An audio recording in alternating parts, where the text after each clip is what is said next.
The 7 works I've selected for the theme of 7 ages of women are all by women artists from the government art collection. All the world's a stage, and all the men and women are merely players. They have their exits and entrances, just like the works of art in the government art collection that move in and out of British government buildings around the world, where they promote British art and history and contribute to cultural diplomacy. The first stage, the infant. One of the most beautiful pieces in the collection is this marble sculpture by Barbara Hepworth. I first saw it in Paris and had no idea that these 3 forms related to the fact that she had recently had triplets, born in 1934 and fathered by Ben Nicholson. It's called Conoid, Sphere and Hollow of 1937, and the conoid is about that high. I'm drawn to this abstract qualities of this sculpture because of the arrangement of the forms, the spatial relationship, the smoothness of the white marble forms, and for me it evokes a purity and innocence of an infant. The second age is childhood. In this photograph called The Meal by A.K. Dolvin, a child is seated at the table with probably her mother, grandmother, father, other members of the family. It is a family photograph. In fact, it's been on display in Beijing, and the ambassador there told me that many visitors coming to the residence thought it was his family. Now, if I tell you that it was an unusually large photograph, since we're in a domestic scene here, a standard fridge 60 centimetres wide, well, this photograph is 3 fridges high and 2 fridges wide. So not really the standard family photograph. I find this an intriguing work. What is going on? What is the young man on the left? Why is he being spoon-fed? What is the relationship to each other? Are they in the same family? Who are the figures in the snapshots behind them? I think the point is here the artist is leaving us to make our own interpretation. The third stage is the lover, the teenager, a time of introspection, and it's a time I'm focusing on me and self-indulgence. And I think this is perfectly captured in the photograph Dancing in Peckham, which is taken from this video of the same name by the artist Gillian Waring. She is the figure dancing in a shopping mall in Peckham, pretending to be listening to Gloria Gaynor. She has this petulance and attitude I think we associate with a teenager, although at this stage she was only 31.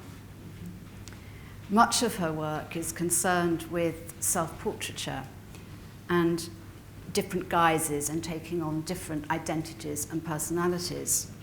And the starting point for Gillian Waring was seeing a woman dancing wildly at the Royal Festival Hall, and very taken by it. She wanted to replicate it in her work, but felt she couldn't ask the lady, it would be too patronising, so she took on the identity herself. And here she is in Peckham. Shakespeare's fourth stage is the soldier. Well, this is the antithesis of that on the screen at the moment. In Shakespeare's time, the soldier was the point where you start to make your mark in life. It's about determination and setting direction. And this portrait, painted in 1835, is a portrait of Ada Lovelace. And she was the daughter of Lord Byron, who is often described as being mad, bad, and dangerous to know. Unusually, it was painted by a female artist in 1835 by Margaret Carpenter. Ada Lovelace is portrayed here as a very confident young woman gazing out to the left. She's wearing, I think, a beautiful, elegant silk dress and red cape.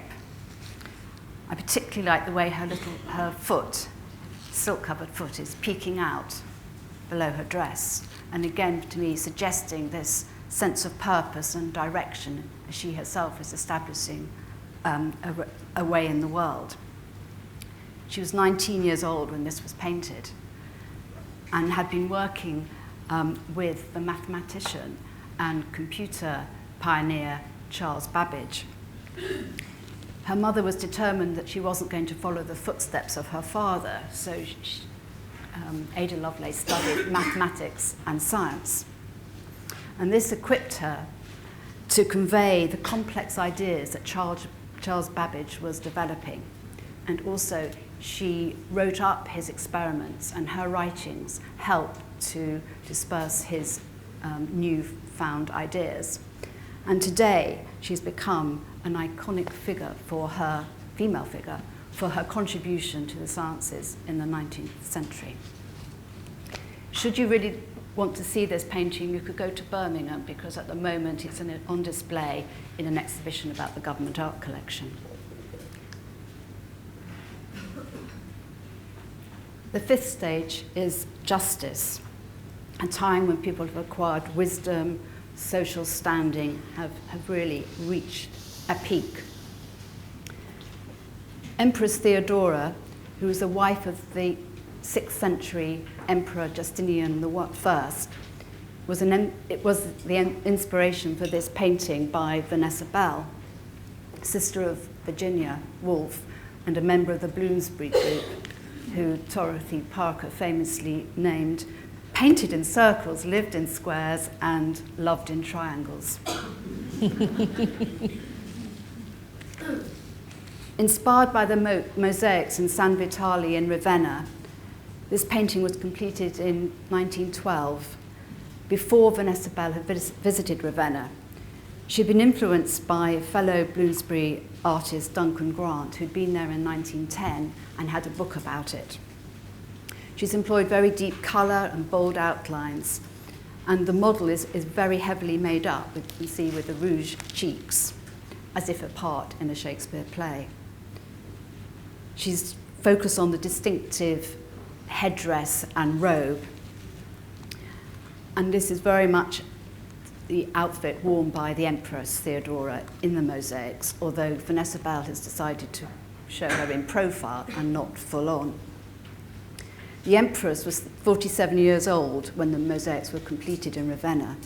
She had achieved a significant reputation at this point, top of her game. And against all odds, she came from a very humble background. She was, by that time, the most powerful woman in the Roman Empire. The sixth age. This is the lean and slippered pantaloon, the time when figures appear foolish and are easily dismissed, and people don't want to think they're not worth taking any time on. And so far, the works of art that we've looked at, have had correspondence with Shakespeare's Seven Ages. But today, this age, the sixth age, is different as our society has moved on, and people now are living much longer and are very creative and energetic at this period. And a case in point is Bridget Riley, who said, and I want to celebrate Bridget Riley, who's in her 8th decade.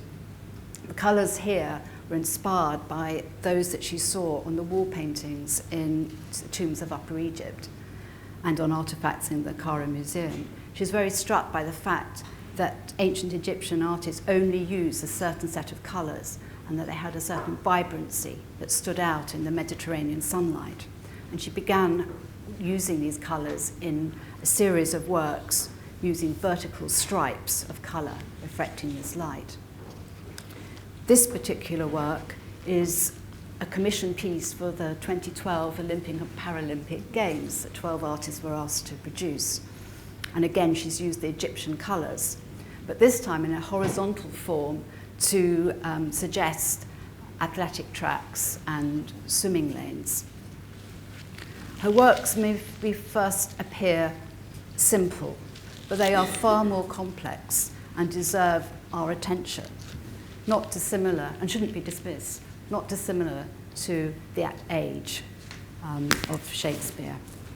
I've had the pleasure of being with Bridget Riley on several occasions this year, including a visit to her studio to see her new work. And she always impresses me with her vitality and creativity, and I always leave feeling inspired and enriched. And she also introduced me to the most delicious tomato juice. This is the seventh age, the last scene of all, sans everything, extreme old age with death approaching, and a time of helplessness, but also a time of regression, going back to childhood when you're dependent on others. The Rose Gardens by Sarah Jones is not only a beautiful photograph, but perfectly illustrates the cycle of life. As you can see here against the black background are rose buds, buds just coming into bloom, roses in full bloom, and then the withering and dying rose. So the full cycle is here. The photograph really is a contemporary take on the ancient idea of a memento mori. Well, we're coming to an end of this brief look at 7 works of art of women through the ages. Although in Shakespeare's monologue he used women to illustrate his insights, women, as has often been the case historically, did not often merit a mention. But we know that women have made and continue to make a huge contribution to art and life. As the American Bob Favors said of Fred Astaire, sure, he was great, but don't forget that Ginger Rogers did everything he did, only backwards and with high heels, or in high heels.